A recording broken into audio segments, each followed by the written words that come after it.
بسم اللہ الرحمن الرحیم الحمد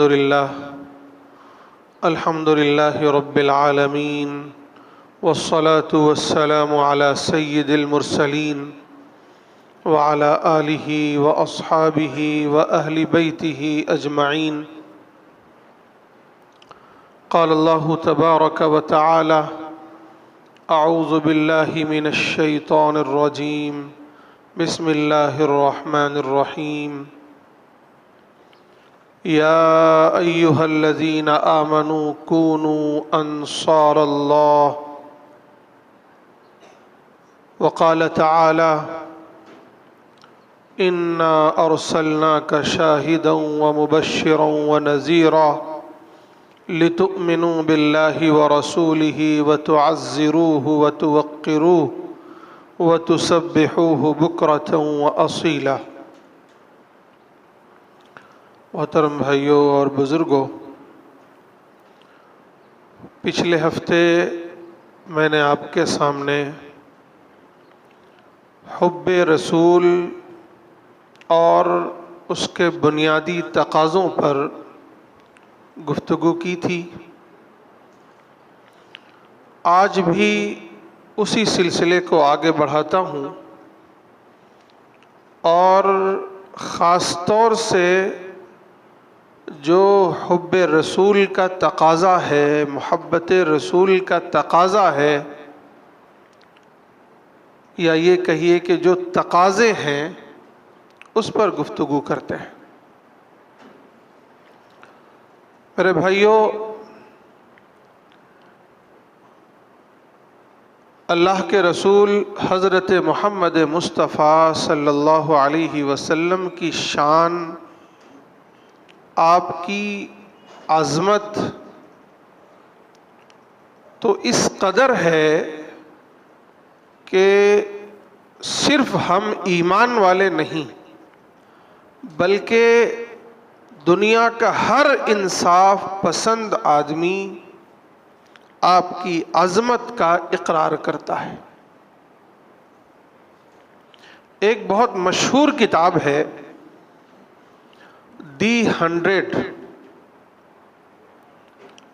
یعنی تاریخ کی 100 عظیم شخصیات اور ان کے کارنامے، اس پر ہے۔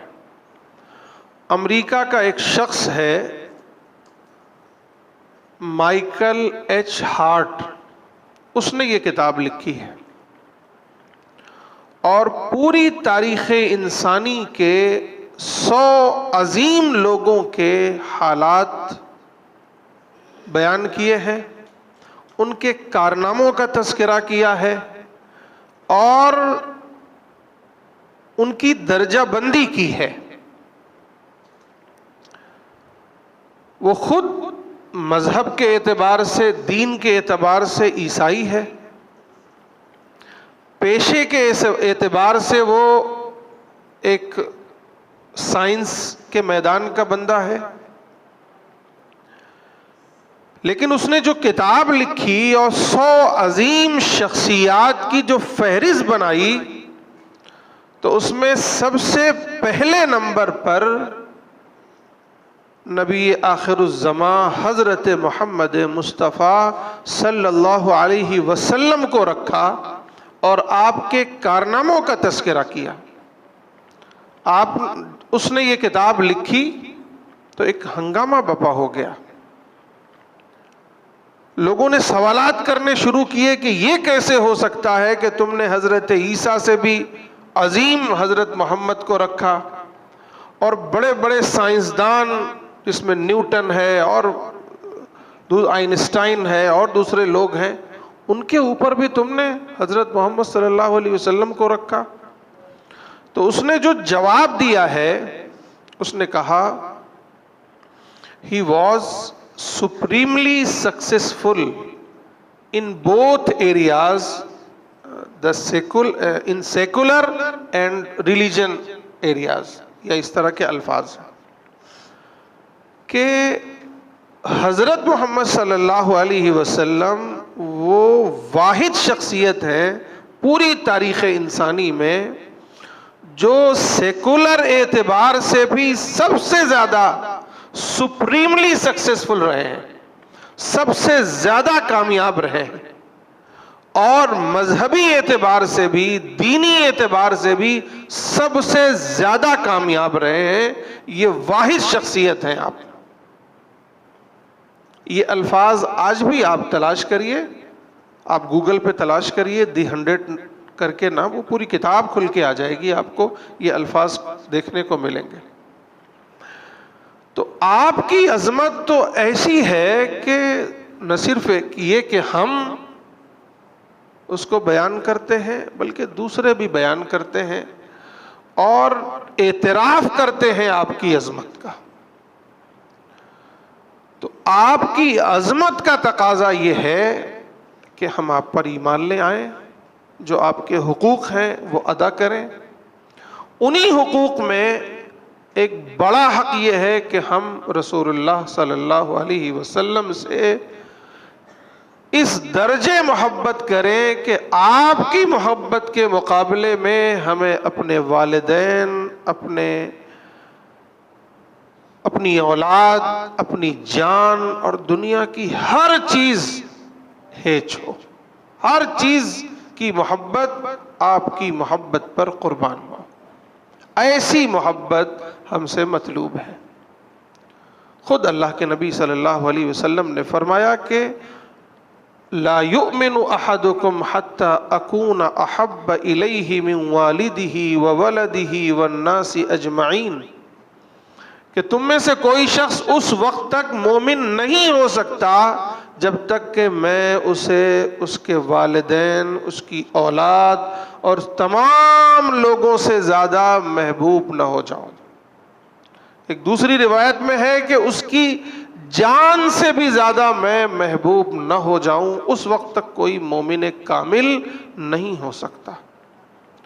یہ ہمارے ایمان کا تقاضا ہے کہ ہمارے دلوں میں رسول اللہ صلی اللہ علیہ وسلم کی اس درجے محبت ہو، اس درجے محبت ہو کہ ہر محبت اس پر قربان ہو۔ گھر کی محبت، کاروبار کی محبت، خاندان کی محبت، اپنی عزت و شہرت کی محبت، اپنے عہدہ و منصب کی محبت، اپنے محبوب کی محبت، اپنی اولاد کی محبت، یہاں تک کہ اپنی جان کی محبت بھی رسول اللہ صلی اللہ علیہ وسلم کی محبت پر قربان ہو۔ یہ تقاضا ہے ہمارے ایمان کا۔ اور میں نے پچھلے ہفتے بہت تفصیل سے اس پر بات کی تھی کہ اس محبت کا معیار یہ ہے کہ ہم جب رسول سے محبت کرتے ہیں تو رسول اللہ صلی اللہ علیہ وسلم کی ایک ایک سنت ہمیں محبوب ہو جائے، آپ کی ایک ایک ادا ہمیں محبوب ہو جائے، آپ کا ایک ایک قول ہمیں محبوب ہو جائے، آپ کا ایک ایک رویہ، ایک ایک طرز عمل ہمیں محبوب ہو جائے، آپ نے جو کیا ہے وہ ہمیں محبوب ہو جائے، ایک ایک عمل، ایک ایک سنت محبوب ہو۔ وہ ایک صحابی تھے کہ ایران جو اس وقت کے سپر پاور تھے، ایران اور روم، قیصر و کسریٰ، تو کسریٰ کے دربار میں یعنی ایران کے دربار میں کھانا لگا ہوا تھا، کھانا کھا رہے تھے دو صحابی، ایک صحابی کے ہاتھوں سے نوالا نیچے گر گیا، انہوں نے اٹھا کر کھانا چاہا کہ یہ میرے نبی کی سنت ہے، ایک دوسرے صحابی نے یوں ہاتھ مارا کہ کیا کرتے ہو، یہ تو سپر پاور ہے، یہ تو تہذیب و تمدن کے اعتبار سے بہت اعلیٰ مقام پر ہے، اگر یہاں تم اس طرح کی حرکت کرو گے تو ایسا لگے گا کہ یہ تو بالکل بھوکے ننگے لوگ آ گئے ہیں، یہ تو گرا ہوا کھانا بھی اٹھا کے کھا لیتے ہیں، یعنی ہماری عزت کیا رہ جائے گی۔ انہوں نے فرمایا اترک سنت حبیبی لہؤلاء الحمقاء، کیا میں اپنے محبوب کی سنت ان احمقوں کی وجہ سے چھوڑ دوں؟ یہ نہیں ہو سکتا۔ ان بے وقوفوں، ان احمقوں کی وجہ سے میں اپنے حبیب، اپنے محبوب کی سنت چھوڑ دوں؟ یہ نہیں ہو سکتا۔ یہ کیا ہے؟ یہ اس بات کا مظہر ہے کہ صحابہ کے نزدیک نہ صرف یہ کہ آپ کی ذات حد درجے محبوب تھی، بلکہ آپ کی ایک ایک سنت بھی محبوب تھی۔ آج ہمارے درمیان بحث ہوتی ہے کہ یہ سنت ہے کہ نہیں ہے، یہ سنت ہے کہ نہیں ہے، یہ سنت ثابت ہے کہ نہیں ہے۔ ارے محبت کا تقاضا تو یہ تھا کہ اگر شبہ بھی ہو جائے کہ ہاں یہ میرے نبی کی سنت ہے، ذرا سا بھی کوئی آثار مل جائے کہ یہ میرے نبی کی سنت ہے، تو اس پر مر مٹے انسان۔ محبت کا تقاضا تو یہ ہے۔ صحابہ کا یہی عمل تھا، تو یہ محبت کا معیار ہے کہ ایک ایک سنت نبی کی ہمیں محبوب ہو جائے۔ اور پھر اب اس محبت کا تقاضا یہ ہے کہ ہم رسول اللہ صلی اللہ علیہ وسلم کی حد درجے تعظیم بھی کریں اور 100% اتباع کریں۔ اس پر تفصیل سے گفتگو ہو چکی ہے۔ 100% کوئی عمل چھوٹنے نہ پائے، کوئی عمل۔ پوری زندگی نبی کے سانچے میں ڈھل جائے، سنتوں کے سانچے میں ڈھل جائے، نبی کے لائے ہوئے دین کے مطابق ڈھل جائے، نبی کی لائی ہوئی شریعت کے مطابق چلنے لگے۔ یہ تقاضا ہے اس محبت کا۔ آپ نے صاف لفظوں میں فرمایا، من احیا سنتی فقد احبنی، جس نے میری سنتوں کو زندہ کیا، میری تابعداری کی، اس نے مجھ سے محبت کی، اور جس نے مجھ سے محبت کی وہ میرے ساتھ جنت میں ہوگا۔ اور پھر دوسرا بڑا تقاضا ہے کہ اللہ کے نبی صلی اللہ علیہ وسلم کی مدد کی جائے، نصرت کی جائے۔ اس کا بھی میں نے تمہیدی طور پر اور کچھ اس کے ضروری چیزیں اس کی میں نے پچھلے ہفتے آپ کے سامنے بیان کی تھی۔ جو حضرات سننا چاہیں وہ اس کے ویڈیوز موجود ہیں، وہ سن سکتے ہیں۔ آج اسی موضوع پر اس سے آگے کی گفتگو کریں گے انشاءاللہ۔ میرے بھائیوں، اگر ہم رسول کو رسول مانتے ہیں، ہم رسول پر ایمان لاتے ہیں، ہم رسول سے محبت کرتے ہیں، رسول سے محبت کا دعویٰ کرتے ہیں، یہ ہمارا دعویٰ ہے کہ ہم رسول سے محبت کرتے ہیں، رسول کی اتباع کا دعویٰ کرتے ہیں، تو پھر ہمارے کاندھوں پر یہ ذمہ داری عائد ہوتی ہے کہ ہم رسول کی مدد اور آپ کی نصرت کے لیے اٹھ کھڑے ہوں۔ رسول کی مدد اور نصرت کیا ہے؟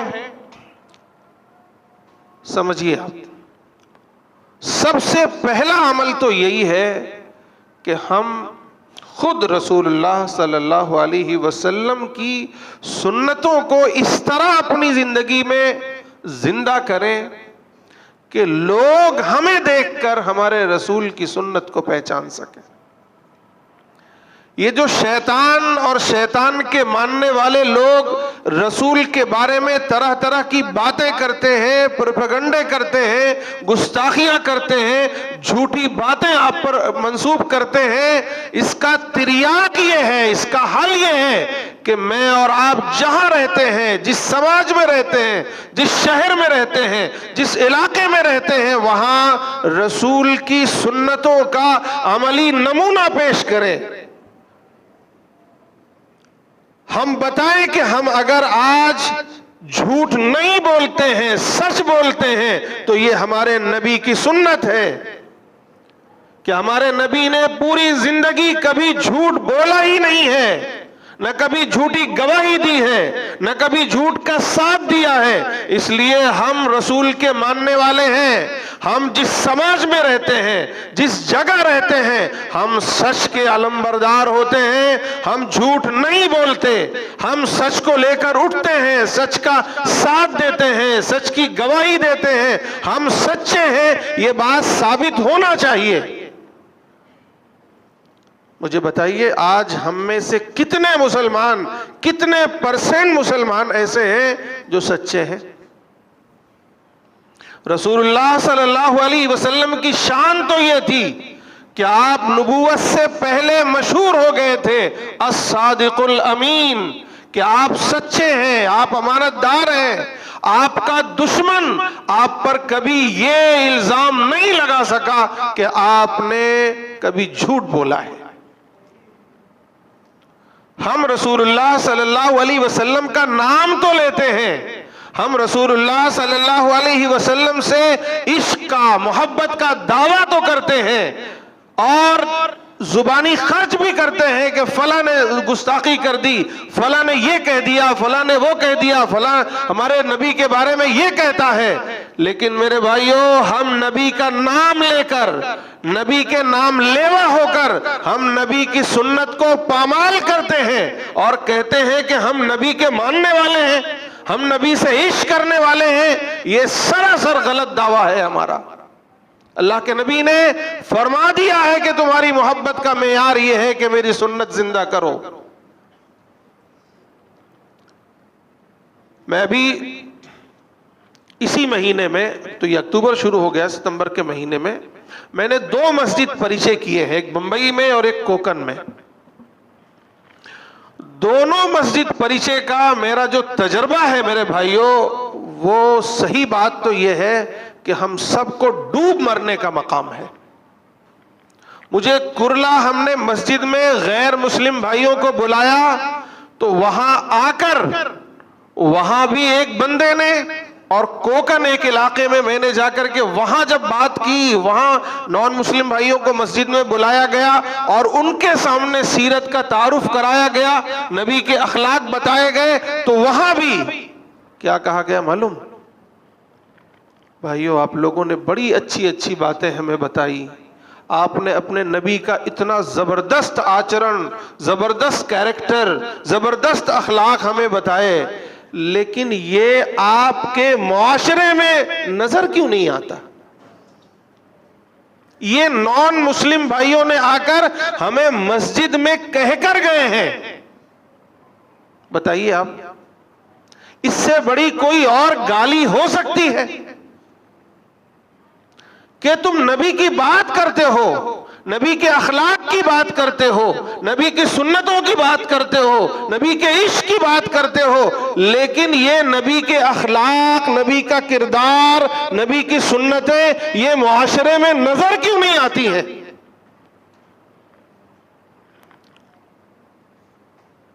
کیوں نہیں آتی ہیں؟ اس کا مطلب ہے میرے بھائیوں، یہ ہمارا جو دعویٰ ہے یہ غلط ہے، یہ دعویٰ ہے یہ جھوٹا ہے۔ ہم بلا وجہ لفاظی کرتے ہیں کہ ہم رسول سے محبت کرتے ہیں۔ اگر محبت کرتے ہیں تو اپنی زندگی میں رسول کی سنت کو زندہ کرنا یہ لازمی ہے، یہ معیار ہے۔ جو بھی محبوب ہوتا ہے، جو بھی محبوب ہوتا ہے، اس کی ہر ادا محبوب ہوتی ہے۔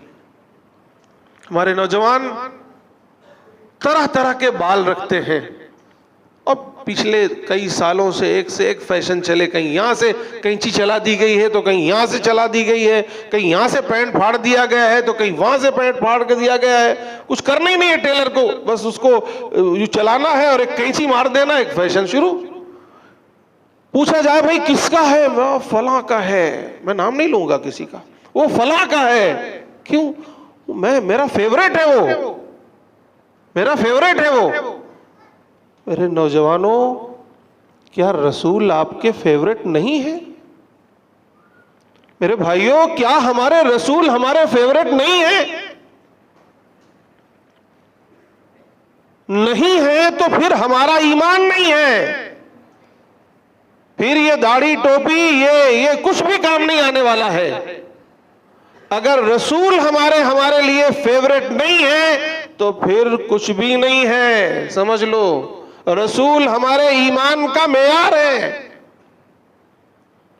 تو میرے بھائیوں اگر واقعی ہمیں تکلیف ہوتی ہے کہ لوگ نبی کے بارے میں الٹی سیدھی باتیں کرتے ہیں، پروپیگنڈے کرتے ہیں، غلط فہمیاں پھیلاتے ہیں، شکوک و شبہات پیدا کرتے ہیں، آپ کی گستاخیاں کرتے ہیں، تو ٹھیک ہے آپ احتجاج بھی کیجئے، آپ FIR بھی درج کروائیے، آپ جو کرنا ہے وہ کرتے رہیے، وہ بھی ضروری ہے. جو لوگ کر رہے ہیں اچھی بات ہے، لیکن اس سے بڑا عمل یہ ہے کہ میں اور آپ جہاں رہتے ہیں، جس سماج میں رہتے ہیں، جس علاقے میں رہتے ہیں، جس دکان میں رہتے ہیں، جس فیکٹری میں رہتے ہیں، جس کمپنی میں رہتے ہیں، جس آفس میں رہتے ہیں، جس ٹرین میں سفر کرتے ہیں، جس ہوائی جہاز میں سفر کرتے ہیں، جس بستی میں رہتے ہیں، وہاں رسول کا عملی نمونہ پیش کریں، رسول کے اخلاق پیش کریں، رسول کی سچائی پیش کریں، اپنے عمل سے پیش کریں. پھر لوگوں کو پتا چلے گا یہ وہ لوگ ہیں جو حضرت محمد کو ماننے والے ہیں. آج اگر کوئی الٹی سیدھی باتیں رسول کے بارے میں کہتا ہے تو ہم زبان سے نہیں کہتے، لیکن ہمارے عمل اس کی تصدیق کرتے ہیں کہ اگر یہ گندے ہیں تو نعوذ باللہ ان کے رسول بھی ایسے ہی ہوں گے.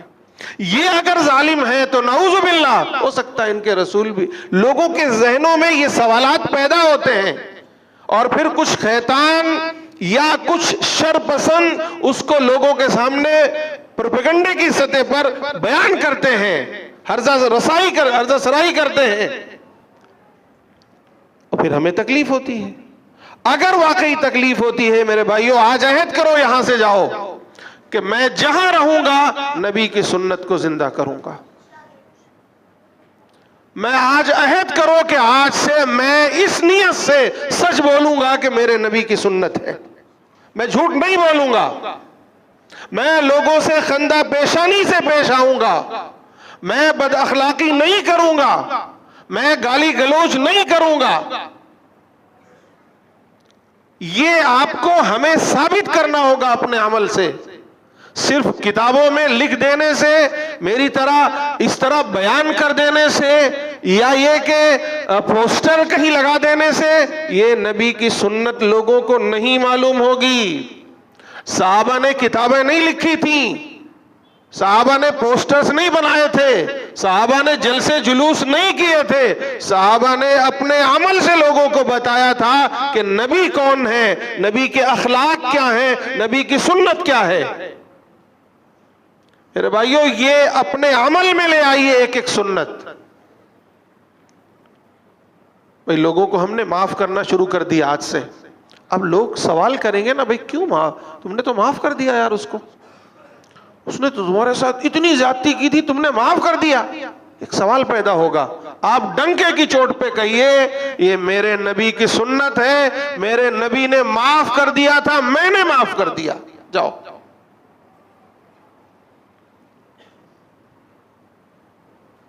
یہ کر کے تو دیکھیں، پھر دیکھیے سماج میں اس کا اثر کیسے نظر آئے گا. تو ایک کام تو یہ کریں.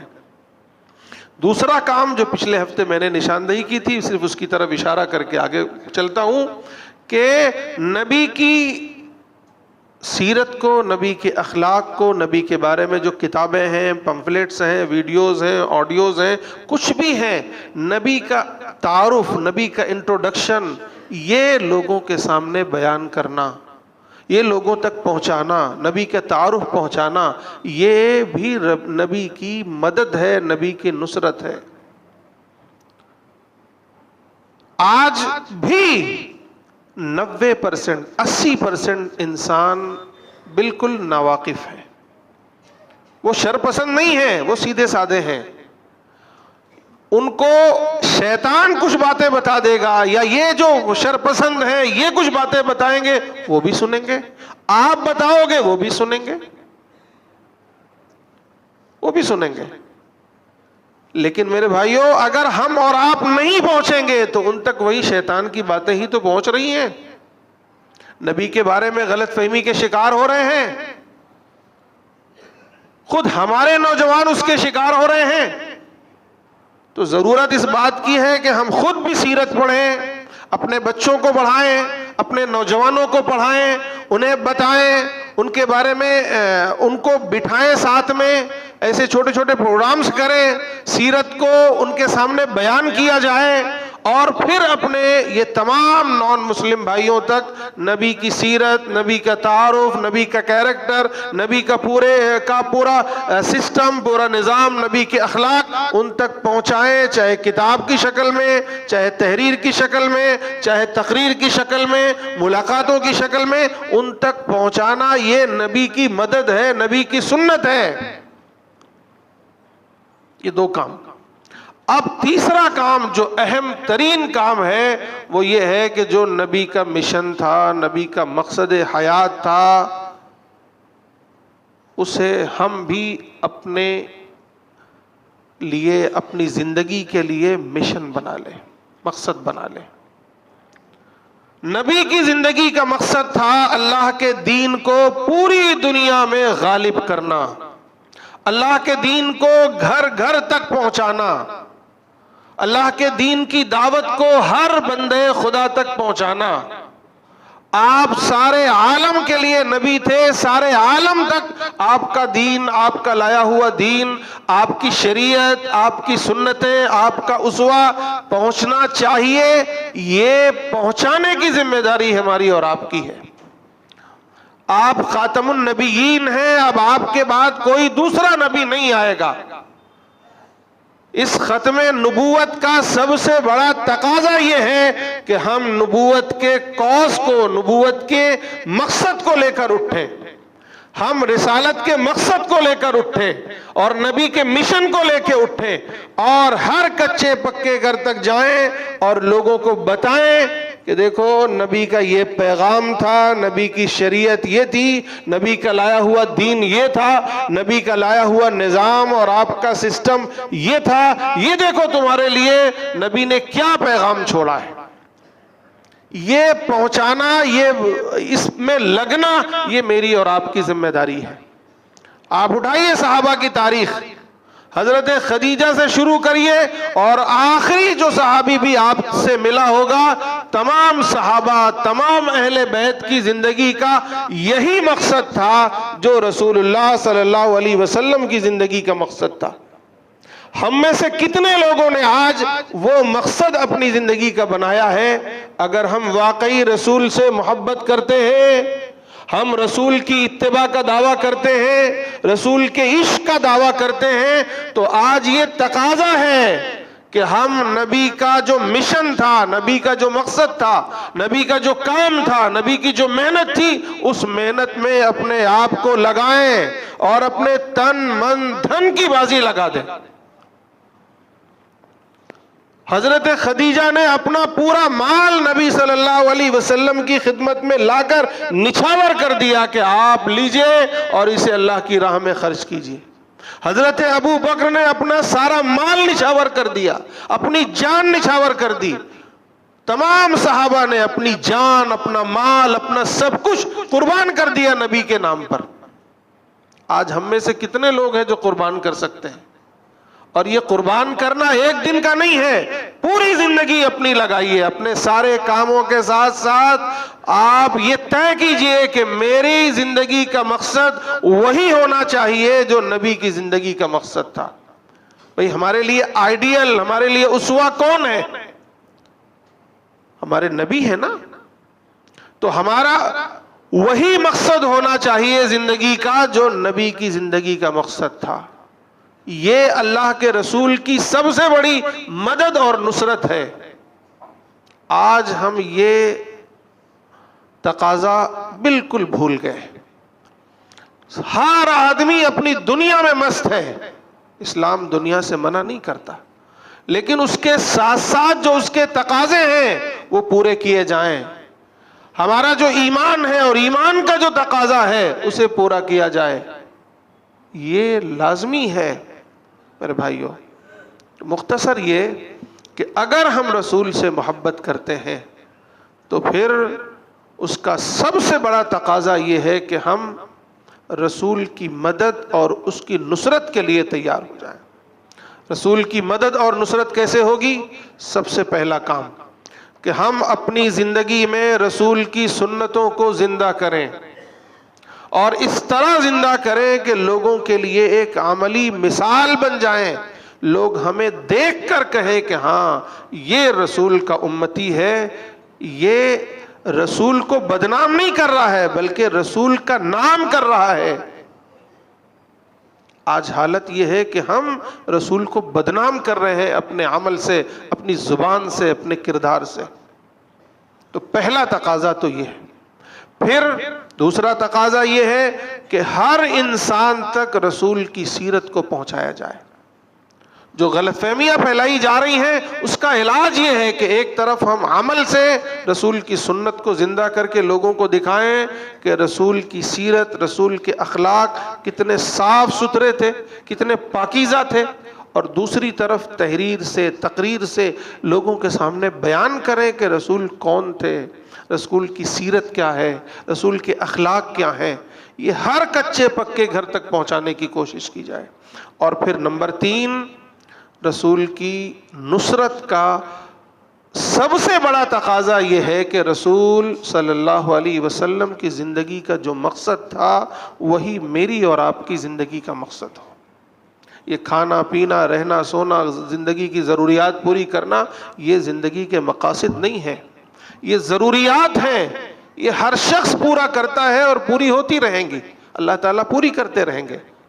لیکن جو مقصد تھا رسول اللہ صلی اللہ علیہ وسلم کا وہ یہ تھا کہ اللہ کے دین کو ہر کچے پکے گھر تک پہنچانا ہے، ہر فرد بشر تک اللہ کے دین کی دعوت کو پہنچانا ہے، ہر انسان کو بتانا ہے کہ تمہارا رب کون ہے، تمہارا دین کیا ہے، تمہارے یہ جیون کا مقصد کیا ہے، مرنے کے بعد تمہارے ساتھ کیا ہونے والا ہے، رسول کا اسوہ کیا ہے۔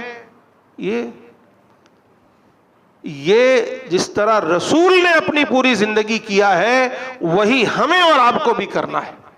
کریں گے انشاءاللہ؟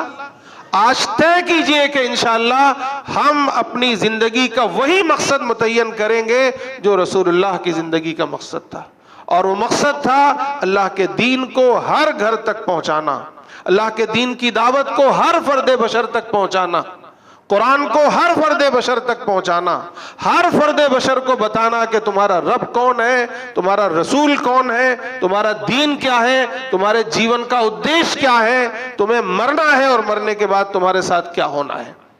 یہ بتانے کی ذمہ داری ہماری اور آپ کی ہے، اور یہ رسول کی سب سے بڑی مدد ہے۔ اللہ تعالیٰ مجھے بھی آپ سب کو بھی عمل کی توفیق نصیب فرمائے۔ وآخر دعوانا ان الحمد للہ رب العالمین۔